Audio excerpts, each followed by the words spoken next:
Welcome to our channel. Today we how to log into Paperspace, run machine learning projects step by step. Open your web browser.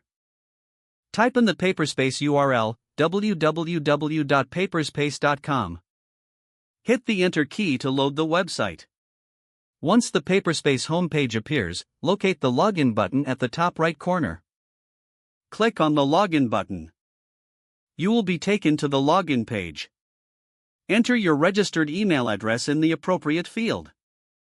Next, input your password in the designated area. If you want to stay logged in, check the Remember Me box. Once all the information is filled in, click the Sign In button. Wait for a moment as the system processes your credentials. If your information is correct, you will be redirected to your Paperspace dashboard. In case of an error, ensure your email address and password are entered correctly. If you forget your password, click on the Forgot Password link.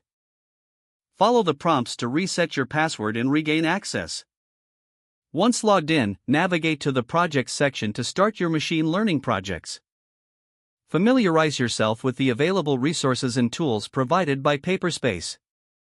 That's how you successfully log into Paperspace to run your machine learning project. If the page does not load, refresh the browser or try again in a private or make sure you are using the correct email address, then retype it carefully to avoid small typos.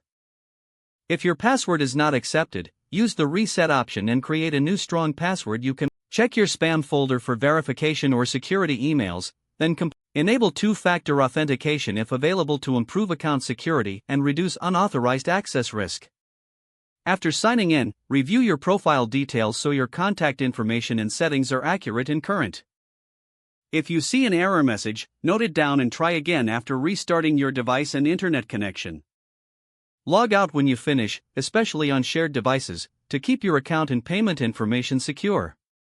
If the page does not load, refresh the browser or try again in a private or incognito window. Make sure you are using the correct email address, then retype it carefully to avoid small typos. Don't forget to like this video and subscribe to our channel for more step-by-step tech guides.